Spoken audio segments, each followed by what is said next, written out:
I'm Randy Altman with Post Perspective. We're here at NAB 2023. This is Brandon Heaslip from Colorfront. Welcome. Thank you. It's great to be here. Yeah, it's good to see you again. It's been, well, you guys were at the HBA Tech Retreat. We were.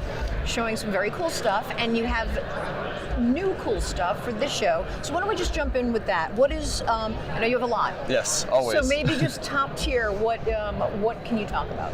Yeah, so one of the biggest things that we've announced at the show is support for full end-to-end 8K streaming from the cloud. So you can actually launch into AWS, load up an EC2 instance, open up, say, a RED or a Sony Venice file in 8K, and play that back with a full debayer, stream it down locally on our hotel internet, so it doesn't require a large dedicated network in order to stream it from the cloud to your local location. And then going out an M2 Mac Mini Pro to an 8K LG display in full 8K. So we're actually doing a full 8K end-to-end workflow from the cloud in SDR, HDR, and Dolby Vision. So it is something that from beginning to end you can actually watch everything, and we've been working with Amazon Studios and their Culver location. The theater they have there has a couple 8K LED walls, and we are actually able to feed that wall with the Mac Mini M2 Pro in 8K at 1,000 nits edge to edge, and the studio executives and the team in charge of the project are extremely happy to be able to very soon in the future offer their end users or their producers the ability to see their native footage in all its possibilities without much struggle or a large internet chokehold. So in terms of, you have a lot, we can cover a lot. What is next? Do you want to talk dailies? We can go next to dailies. Dailies is ever evolving for everyone. We recently introduced the latest Airy SDK for the Alexa 35 and some of their other cameras. That was something done a year ago, but they've released a new one for the show, version 8.0. This actually allows half debayering and quarter debayering of their files on the fly, even speeding up the workflow even more than it was already at. So we were at about 90 frames a second doing a full debayer, and we're at about 240 frames a second now with that.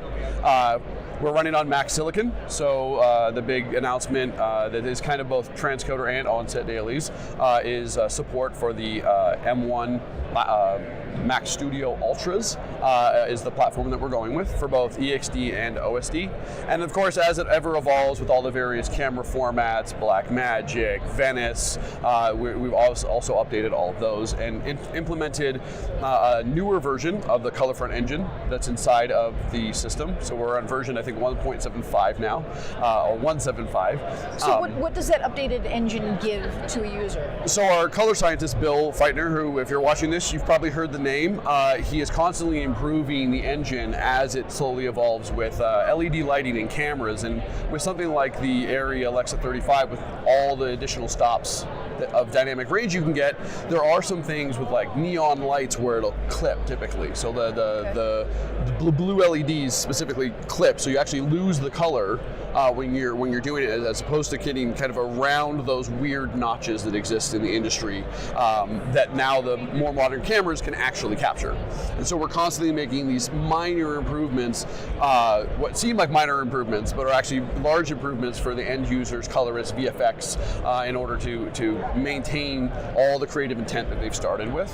And then in addition, with the latest version, we also have the ACES LMT workflow. So our Colorfront engine, so our look management can actually be embedded into an entire ACES pipeline and be ACES proper. So you have your IDTs all the way to your ODTs, and our Colorfront engine look engine is actually embedded inside of that and supported for the new version of ACES, which is 1.3.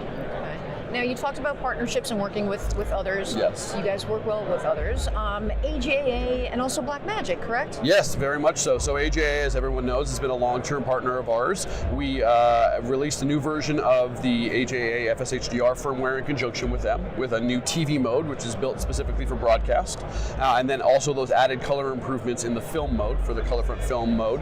And then also with AJA, we have the new color box. So our engine is actually inside the AJA color box, which is a great next step.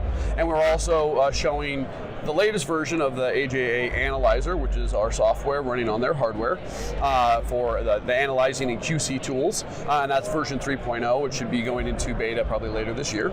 And then going to Blackmagic, who's also been fantastic to work with over the last couple of years.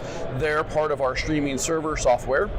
So we have the 1RU streaming server, which we announced a couple of years ago, and the inner workings of the SDI card on that is the Blackmagic Ultra Studio, nope, not Ultra Studio, Blackmagic 8K Pro. Sorry, I always mix up all the product names there. But Blackmagic has been a great partner with that to help us continue doing what we do and push forward with the customers and their needs. So.